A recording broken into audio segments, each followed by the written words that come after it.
1947 সালের এক সকালে লস অ্যাঞ্জেলসের একটা পার্কে পাওয়া যায় এক নারীর মৃতদেহ। তার নাম এলিজাবেথ, যিনি ব্ল্যাক ডালিয়া নামে পরিচিত। একসময় হলিউডের অভিনেত্রী হওয়ার স্বপ্ন দেখাই মেয়েটি কিভাবে এমন ভয়ঙ্কর পরিস্থিতিতে পৌঁছালেন, কি এমন ঘটেছিল যা তাকে রহস্যময় মৃত্যুর দিকে ঠেলে দিল। এই মৃত্যু কিন্তু কোনো সাধারণ ঘটনা ছিল না, এটি এমন একটি ভয়ঙ্কর এবং রহস্যময় কেস যা আজ পর্যন্ত সমাধান হয়নি। তবে এই কেসের পেছনে কি এমন ঘটনা ছিল যা পুলিশ থেকে শুরু করে গোটা বিশ্বের মানুষকে শিহরিত করে, আর কেনই বা এই ঘটনা আজ পর্যন্ত ইতিহাসের সবচেয়ে বিভৎস এবং অনাকাঙ্ক্ষিত একটা রহস্য হয়ে আছে। ভিডিওটাতে লাইক করো, আর তুমি যদি আমাদের চ্যানেলে নতুন হয়ে থাকো তাহলে সাবস্ক্রাইব করো। চলো আজকের ভিডিওতে ব্ল্যাক ডালিয়ার রহস্য জানার চেষ্টা করি।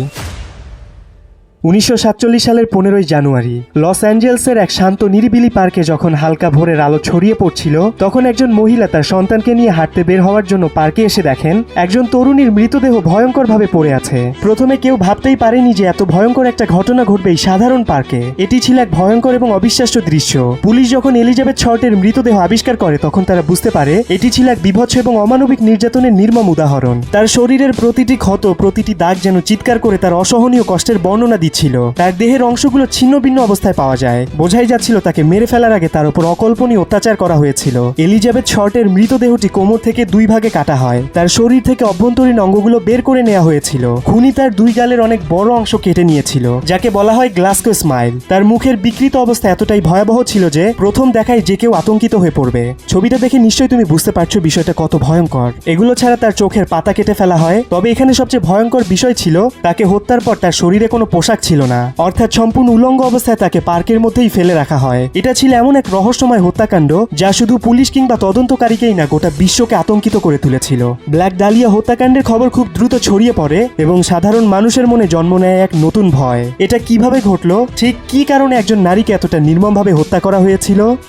এলিজাবেথ 29 জুলাই 2024 সালে ম্যাসাচুসেটসের বস্টনে জন্মগ্রহণ করেন। তার বাবা ক্লিও শর্ট ছিলেন একজন সফল মিনি গলফ কোর্স ডিজাইনার, যা 1920-এর দশকে খুবই জনপ্রিয় একটা পেশা ছিল। খুব সুন্দরভাবেই তাদের পরিবার জীবনযাপন করছিল। তবে 1929 সালে যুক্তরাষ্ট্রে দ্য গ্রেট ডিপ্রেশন বা মহামন্দা শুরু হয়। এই মন্দা বা দুর্ভিক্ষে এলিজাবেথের বাবার ব্যবসা, স্বপ্ন, এমনকি আত্মবিশ্বাসও ভেঙে গিয়েছিল। ফলে তিনি মানসিকভাবে প্রচন্ড ভেঙে পড়েন এবং তিনি গাড়ি চালিয়ে একটা সরু নদীর পাশে যান। সেখানে একটা ছোট্ট কাগজে তিনি লিখতে শুরু করেন, আমি ক্লিও শর্ট, আমার এই জীবন চালানো আর সম্ভব নয়। ক্লিও তার গাড়ি নদীর কাছে রেখেই গায়েব হয়ে যান। দীর্ঘ সময় ধরে গাড়িটি এই জায়গায় পড়ে থাকার কারণে পুলিশ এসে গাড়িটি উদ্ধার করে এবং সেই নোটটি দেখতে পায়। গাড়িটি খুঁজে পাওয়ার পর এলিজাবেথের পরিবার ধরে নেয় তিনি আত্মহত্যা করেছেন। এলিজাবেথের মা ফোর্ব এই বিষয়টা কোনোভাবেই মেনে নিতে পারছিলেন না। তিনি মানসিকভাবে প্রচন্ড একা হয়ে পড়েন। 5 জন সন্তান নিয়ে একটা ছোট্ট বাড়িতে শুরু হয় তার জীবন যুদ্ধ। 1930 সালের যুক্তরাষ্ট্রের পরিবেশ কিন্তু আজকের পরিবেশের মতো ছিল না। তখন একজন নারী হয়ে একটা পরিবার সামলানো ছিল খুবই কঠিন ব্যাপার। ফোর্ব শর্ট জীবনের কঠিন মুহূর্তগুলোতে বিভিন্ন রকম ছোটখাটো কাজ করতেন। কখনো অন্যর বাড়িতে গিয়ে কাজ করার বিনিময়ে, আবার কখনো নিজের হাতে সেলাই করে সামান্য অর্থ উপার্জন করতেন। তার দিন শুরু হতো খুব ভোরে আর শেষ হতো গভীর রাতে। তবুও সন্তানদের মুখে খাবার তুলে দেওয়ার জন্য তার এই অক্লান্ত পরিশ্রম কখনোই থেমে থাকেনি। এবং তাদের আর্থিক সংগ্রামের কারণে খুব অল্প বয়স থেকেই তিনি বাস্তববাদী মনোভাব পোষণ করতেন। জীবনে বাবা না থাকার কষ্ট ছাড়াও এলিজাবেথ ছোটবেলা থেকেই শ্বাসকষ্টে ভুগতেন। তাকে অ্যাজমা এবং ব্রঙ্কাইটিসের মতো সমস্যা নিয়মিত ভোগাতো। ডাক্তাররা তার পরিবারকে জানিয়েছিল যে শীতকালে তার শ্বাসকষ্ট আরো বাড়তে পারে। এই জন্য শীতকালে এলিজাবেথকে গরম আবহাওয়ার এলাকায় থাকতে হতো। এলিজাবেথকে শৈশব থেকে তার সৌন্দর্য এবং ব্যক্তিত্বের জন্য সবাই আলাদা প্রাধান্য দিত। পড়াশোনার ক্ষেত্রে এলিজাবেথ খুব ভালো ছাত্রী ছিলেন না। তার মনোযোগ ছিল মূলত সৃজনশীল কাজ এবং সামাজিক মেলামেশায়। স্কুলে তার উপস্থিতি ছিল মাঝারি ধরনের। তিনি তার স্কুলের পড়ালেখাও শেষ করতে পারেননি।